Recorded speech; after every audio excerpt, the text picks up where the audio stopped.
Guys, welcome back to my channel बेंचल biology. आज का जो ये लेक्चर है इसमें हम देखने वाले हैं कॉन्वलेसेंट प्लाज्मा थेरेपी के बारे में। कॉन्वलेसेंट का क्या मतलब होता है कि अगर कोई पर्सन इलनेस से ट्रीट हो चुका है तो उसका मतलब है कॉन्वलेसेंट। प्लाज्मा का मतलब क्या होता है कि ब्लड का ये एक पार्ट होता है जिसको प्लाज्मा बोलते हैं, जिसके बारे में अभी हम डिटेल में देखेंगे। और थेरेपी मतलब उस प्लाज्मा को यूज करके थेरेपी करना, यानी कि जो पर्सन अभी इलनेस से ठीक हो गया उसका प्लाज्मा लेकर थेरेपी करना, यानी कि किसी और पर्सन को हेल्प करना ताकि वो भी क्या हो सके, उस डिजीज से ट्रीट हो सके।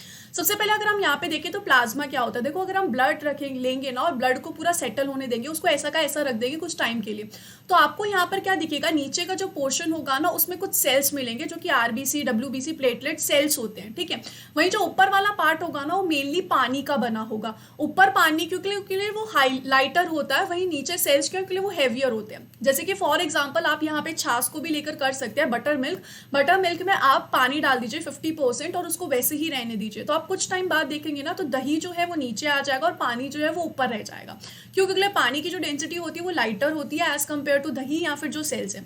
यहाँ पर भी क्या हो रहा है, यहाँ पे जो ब्लड है वो टोटल 100% है, तो उसमें से 55% तो प्लाज्मा ही है, तो ये ऊपर रह जाएगा क्योंकि ये लाइटर वेट का है। अब ये ऐसे अगर नॉर्मली हम करने जाएंगे ना तो इसके लिए बहुत टाइम लगता है, तो इसको अगर ऐसे सेपरेट करना है ना तो उसके लिए सेंट्रीफ्यूज मशीन ली जाती है। एक मशीन होती है जो कि जोर जोर जोर से घूमती है, जिसकी वजह से जो ये प्लाज्मा ये ऊपर ऊपर ऊपर रह जाता है, वहीं सेल्स जो है वो नीचे रह जाते हैं। अब ये जो प्लाज्मा है ये इतना मिरेकल कैसे है, ये इतना इंपॉर्टेंट कैसे है, किस तरीके से ये हेल्प करता है कोविड के पेशेंट्स को ठीक करने में। तो अगर हम प्लाज्मा देखें ना, प्लाज्मा मेनली 3 चीज़ों से बना होता है, उसमें भी इसमें ज़्यादातर पानी ही प्रेजेंट होता है 92%। स्टिल ये इतना इंपॉर्टेंट है क्योंकि इसमें वो जो 7% प्रोटीन्स है ना, उस प्रोटीन में एक ऐसी चीज़ प्रेजेंट है जो सच में जादू है, और उस एक ऐसी चीज़ का नाम है एंटीबॉडी। ये एंटीबॉडी जो है ये क्या करती है, ये एंटीबॉडी एक स्पेसिफिक पैथोजन, एक स्पेसिफिक वायरस, एक स्पेसिफिक बैक्टीरिया के लिए बनी होती है। ये एंटीबॉडी एक्चुअल में करती क्या है, ये एंटीबॉडी उस पैथोजन को जाके इतना जकड़ के पकड़ लेगी ना, इतना टाइटली पकड़ लेगी कि वो पैथोजन कुछ कर ही नहीं पाएगा। वो पैथोजन कुछ कर ही नहीं पाएगा, यानी कि वायरस कुछ कर ही नहीं पा रहा है बेचारा, वो फंस चुका है, इसलिए एंटीबॉडी ने उसको पकड़ लिया है। एंटीबॉडी का सिर्फ इतना सा काम है कि उसको पकड़ ले। एक बार एंटीबॉडी ने उसको पकड़ लिया ना तो बाकी के जितने भी सेल्स होते हैं उनको पता चल जाता है, अच्छा एंटीबॉडी ने किसी फॉरेन पार्टिकल को पकड़ा है, चलो चलो चलो चलो फटाफट बाकी सेल्स आते हैं और उस जो पैथोजन है उसको खा जाएंगे। जैसे कि फॉर एग्जाम्पल अगर समझिए आपकी जो मम्मी है वो आपके छोटे भाई पे गुस्सा है, उसको ढूंढ रही है, लेकिन वो छोटा भाई इधर उधर इधर उधर घूम रहा है, तो मम्मी के पकड़ में नहीं आया, तो आप क्या करोगे, आप अपने छोटे भाई को जोर से पकड़ लोगे। कब तक पकड़ के रखोगे, तब तक जब तक आपकी मम्मी उसके पास ना आ जाए। तो इसी तरीके से बचपन में हमने बहुत किया है, तो इसी तरीके से यहाँ पर भी आप एंटीबॉडी को बस अपने जैसा समझ सकते हो, जो कि उस पैथोजन को बस कस के पकड़ रहा है ताकि मम्मी यानी कि इम्यून सेल्स आके उसको खा ना जाए। अब यहाँ पर ये तो नॉर्मल सी बात हो गई, तो अब हमें किसी पेशेंट पे प्लाज्मा थेरेपी देने की ज़रूरत क्यों पड़ती है। यहाँ पे हमें प्लाज्मा थेरेपी देने की इसलिए ज़रूरत पड़ती है क्योंकि अगर किसी पेशेंट में पहली बार कोविड का वायरस आया है ना तो उस पेशेंट को टाइम लगता है जानने में। वो जो वायरस है उसको पहली बार देखा है उसकी बॉडी ने, तो उसकी बॉडी उसको पहचानेगी, उसके खिलाफ अपनी बॉडी में पूरा का पूरा प्रोसेस चलाएगी, उससे फिर एंटीबॉडी की सिंथेसिस होगी। पर इसमें क्या होता है, इसमें टाइम लगेगा। ऑब्वियसली आप पहचान रहे हो, प्रोसेस कर रहे हो, टाइम लगता है। और इतनी देर में ये जो कोविड है ये बहुत होशियार होता है, ये वायरस बहुत होशियार है, तो ये डिवाइड करता जाएगा करता जाएगा करता जाएगा, और जितने ज़्यादा आपके सेल्स हैं उनको डैमेज करेगा।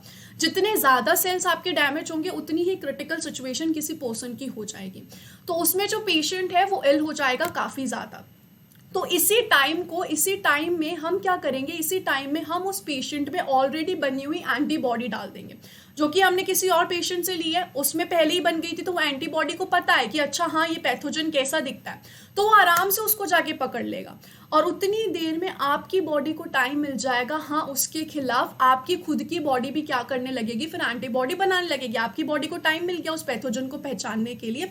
तो बस यही प्लाज्मा थेरेपी होती है। प्लाज्मा थेरेपी कोई परमानेंट सॉल्यूशन नहीं है, बस टेम्पररी है, आपकी बॉडी को थोड़े देर के लिए इन कोविड से आराम दे रही है ताकि ये कोविड डिवाइड ना हो पाए इतनी जल्दी, ताकि आपकी बॉडी खुद पहचान सके, अच्छा हाँ ये फॉरेन मटेरियल है और इसके खिलाफ मुझे एंटीबॉडी बनानी है। वो टाइम उसको बहुत अच्छे से दे दिया। इसलिए प्लाज्मा थेरेपी परमानेंट नहीं है, परमानेंट सॉल्यूशन ये एक टेम्पररी सॉल्यूशन है, लेकिन वो काफ़ी हेल्प कर सकता है किसी भी पेशेंट की, अगर उनको बहुत ज़्यादा कोरोना हो रहा है या फिर कोई भी सिचुएशन ऐसी है। तो अगर हम यहाँ पर देखें जो प्लाज्मा हम एक्सट्रैक्ट करते हैं ना ब्लड से, इसको क्या बोलते हैं, प्लाज्मा फेरेसिस बोलते हैं। और एक ये मशीन में होता है जिसको बोलते हैं एफेरेसिस। अगर आप कभी डोनेट करने जाओगे, जो कि मैं ज़रूर बोलूँगी, अगर आपको कोविड हुआ है, पहले हुआ था, तो आप ज़रूर जाए। और यहाँ पर आपको एफेरेसिस नाम की एक मशीन दिखेगी, उसमें आपको क्या किया जाएगा, आपके जो ब्लड है, आपके जो वेन्स है, उसमें से ब्लड लिया जाएगा, ब्लड को इस मशीन में डाला जाएगा।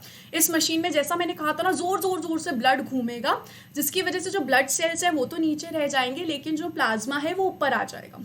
प्लाज्मा को आगे पास कर दिया जाएगा और वो जो पैकेट है उसमें रख दिया जाएगा प्लाज्मा को। वही जो बाकी आपका ब्लड बचा ना, आरबीसी, डब्ल्यूबीसी, प्लेटलेट्स, वो आपको वापस दे दिया जाएगा, क्योंकि उसकी फिलहाल जरूरत नहीं है, ब्लड डोनेशन नहीं करना, हमें सिर्फ प्लाज्मा का डोनेशन करना है, तो वही आगे लेकर जाया जाता है। तो इसमें टाइम भी लगता है as compare to blood donation, इसमें टाइम भी लगता है, क्योंकि इसमें मशीन काम कर रही है, वो ब्लड को ऐसे ऐसे घुमा रही है, अलग कर रही है प्लाज्मा को, तो उसमें टाइम भी लगता है। तो अगर हम यहाँ पर देखें तो ये क्या होता है, ये होता है कोविड के लिए therapy, that is plasma therapy, antibody therapy. आप देख सकते हैं यहाँ पे पेशेंट से आपने प्लाज्मा लिया और उसको किसी पेशेंट में और ट्रांसफर कर दिया, किसी और पेशेंट में, और पहला पेशेंट कैसा था, रिकवर्ड पेशेंट था। अब यहाँ पर कुछ चीज़ें हैं जिसके बारे में आपको ध्यान रखनी चाहिए कि जो पेशेंट है, जो रिकवर हो चुका है, उसको 28 डेज हो जाने चाहिए रिकवर करते हुए। उसके अलावा यहाँ पर और क्या होना चाहिए, उसके अलावा उनकी जो एज है वो 18 से 60 ईयर्स के बीच में ही होनी चाहिए, और वो टोटली हेल्दी होने चाहिए। उनका जो वेट है 50 किलोग्राम से ज़्यादा होना चाहिए, और उसी के साथ साथ वो किसी डिजीज़ से सफ़र नहीं करने चाहिए, क्योंकि फाइनली आपके ब्लड का पार्ट जा रहा है किसी और पेशेंट में। तो आप में कोई ऐसी डिजीज़ नहीं होनी चाहिए, डायबिटीज़ नहीं होनी चाहिए, कोई क्रॉनिक डिजीज़ नहीं होनी चाहिए, कोई ऐसी डिजीज़ नहीं होनी चाहिए जो कि क्या हो सके और सामने वाले पेशेंट को हार्म कर सके। तो अगर आपको 28 दिन हो चुके हैं रिकवर किए हुए, तो ज़रूर जाइए और ज़रूर प्लाज्मा को डोनेट कीजिए, बहुत ज़रूरी है ये। और इससे आपका कोई लॉस नहीं होगा, आपकी बॉडी के पास मेमोरी है, आपकी बॉडी को पता है कोरोना कैसा दिखता है, तुरंत बना देगा वो, उसको ज़्यादा टाइम नहीं लगेगा एंटीबॉडी बनाने में, बहुत एंटीबॉडी बनेगी। और एंटीबॉडीज़ जो हैं, अगर एक बार आपकी ब्लड में प्रेजेंट है तो वो ज़िंदगी भर एक्टिव भी नहीं रहती है, आपकी बॉडी बार बार बनाएंगी, बार बार वो ख़त्म होती रहेंगी, बार बार बनाती है, बार बार ख़त्म होती है, नॉर्मल प्रोसेस चलता है। तो इससे अच्छा कि वो ऐसे ही मर जाए, इससे अच्छा है कि आप उसको किसी और को दीजिए जिसको वो हेल्प हो सके और जिससे कोई और पर्सन ट्रीट हो सके। आपसे ज़्यादा प्लाज्मा नहीं लिया जाएगा, सिर्फ 400 ml ही लिया जाएगा, और उस 400 ml में 2 पर्सन रिकवर हो सकते हैं। तो एक बहुत ही अच्छी चीज़ है, ज़रूर डोनेट कीजिए अगर आप रिकवर हो चुके हैं।